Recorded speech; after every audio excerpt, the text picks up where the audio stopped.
পৃথিবীবাসী সোচ্চার না হয় তাহলে দিনের পর দিন এভাবে বড় দেশগুলা কিংবা ক্ষমতাধর দেশগুলো ছোট দেশগুলোকে আয়ত্ত করে নেবে। বিনোদন জগৎ থেকে শুরু করে প্রত্যেকটা ক্ষেত্রে ভারতীয় আধিপত্যবাদ। দিনের পর দিন খুনিরা অপরাধীরা ভারতে পালিয়ে যাবে, কারোর কোনো ভ্রুক্ষেপও থাকবে না। কিছুদিন আগেই মাদুরোকে ধরে নিয়ে যাওয়া হলো, ভেনেজুয়েলার প্রেসিডেন্টকে ট্রাম্প ধরে নিয়ে গেল।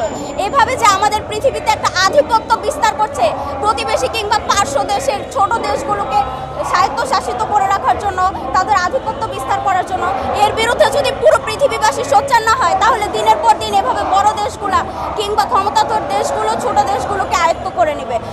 আপনারা দেখেছেন ভারত কিভাবে বাংলাদেশের উপর তাদের আধিপত্য বিস্তার করেছে। বিনোদন জগৎ থেকে শুরু করে প্রত্যেকটা ক্ষেত্রে ভারতীয় আধিপত্যবাদ। একটা মানুষ যখন কসমেটিক্স কিনতে চায় তার ভারতের প্রোডাক্ট লাগবে, একটা সাবান কিনতে চায় তার ভারতের প্রোডাক্ট লাগবে।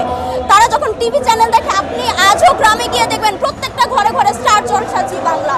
এভাবে শুরু করে বিনোদন জগৎ সব ক্ষেত্রে ক্ষেত্রে ভারতের আধিপত্য প্রতিষ্ঠা করা হয়েছে। এটা তারা দিনের পর দিন কায়েম করেছে।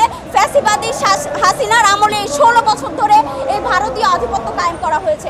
আমরা যদি ভারতের বিরুদ্ধে বিলম্বে আমাদের ভয়েস রেজ না করি, আমরা যদি আধিপত্য থেকে বেরিয়ে আসতে না পারি, তাহলে এই ভারত আমাদেরকে দিনের পর দিন তাদের আওতায় করে নেবে, কুক্ষিগত করে নেবে। তাই ভারতীয় আধিপত্যবাদ থেকে আমাদের বেরিয়ে আসতে হবে। অবশ্যই সম্ভব।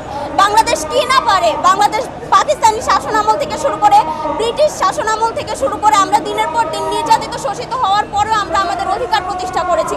সর্বশেষ 24শে জুলাইয়ের মাধ্যমে আমরা ফ্যাসিবাদী হাসিনাকে হটিয়েছি এই দেশ থেকে। ফ্যাসিবাদী হাসিনা ছাত্র জনতার আন্দোলনের মুখে পালিয়ে যেতে বাধ্য হয়েছে। সবাই ভাবতো হাসিনা পালিয়ে যাবে না, হাসিনাকে হয়তো এই বাংলাদেশ হাসিনার শাসনামল থেকে মুক্তি পাবে না, কিন্তু আমরা তো তা করে দেখিয়েছি। বাংলাদেশের জনগণ যদি একবার কঠোর মনোবল নিয়ে রাস্তায় নামে, একবার যদি আমরা এই ভারতীয় আধিপত্য থেকে বেরিয়ে আসার জন্য প্রতিজ্ঞাবদ্ধ হই, তাহলে অবশ্যই সম্ভব। আমাদের সেটা একবারে রুট লেভেল থেকে প্রতিষ্ঠিত করতে হবে।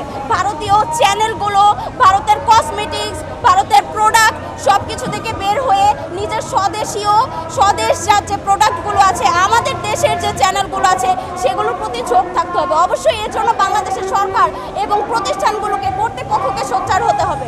দিনের পর দিন সীমান্তে এভাবে বাচ্চাদের হত্যা করে রাখবে, সরকার কিছু বলবে না, প্রশাসন কিছু বলবে না। দিনের পর দিন খুনিরা অপরাধীরা ভারতে পালিয়ে যাবে, কারোর কোনো ভ্রুক্ষেপও থাকবে না। তাহলে তো অবশ্যই এইভাবে চলতে থাকলে বাংলাদেশে ভারতীয় আধিপত্যবাদ বিস্তার হতে থাকবে। কালচারাল লেভেল থেকে, যেটা হাদি ভাই চেয়েছিলেন, কালচারাল লেভেল থেকে শুরু করে সব লেভেলে ভারতীয় আধিপত্য মুক্ত করতে হবে।